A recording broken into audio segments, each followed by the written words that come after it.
What is it about zombies that mean they never seem to go away?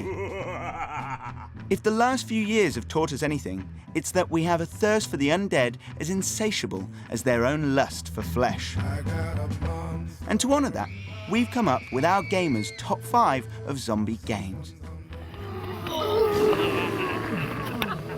At 5, it's House of the Dead 2. The House of the Dead. What could be more fun than holding a gun in your hand and making a mess of a house full of the undead? What's at 4? It's only Hunter the Reckoning.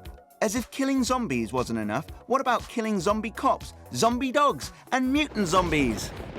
Stubbs the Zombie is our title at number 3.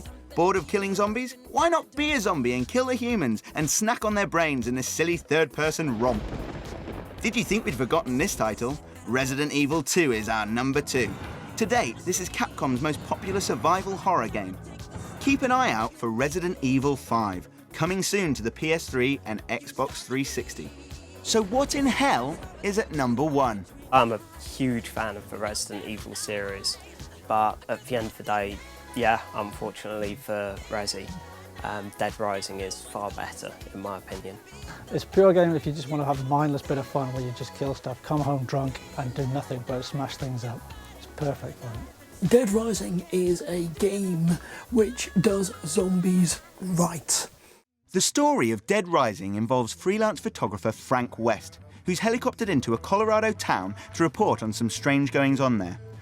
On landing at the Willamito Mall, he instructs his pilot to pick him up in 72 hours, and so begins the 3-day mission to stay alive against the army of the undead that have taken over the town. Whilst the mall, in which Frank finds himself, is utterly crawling with zombies who enjoy nothing more than a good nibble if you venture near them, it is not forgotten that Frank is there to capture the journalistic scoop of a lifetime, and you are awarded prestige points for the quality of pictures you take, as well as finding entertaining ways of making the undead, well, dead. Literally everything in the mall can be used as a weapon, and this provides the game with no little humour as you beat, bludgeon, pummel, slash and hack the masses of zombies. The zombie genocide and many missions also award you with prestige points which affect Frank's life force and skills. The missions are primarily escort missions, as the mall janitor radios Frank to tell him where survivors are and to instruct him to escort them to a safe haven. But the highlight of the gameplay are the psychopathic boss fights at the end of the main missions. So, there's Dead Rising in a nutshell. Now, let's get some thoughts on how it plays. Games in the past, like Resident Evil, giving us 1 or 2 to kill with baseball bats. Dead Rising does it proper. Dead Rising, if you turn your back for a second, you are going to get bit. The look of the game, I think, is pretty much faultless.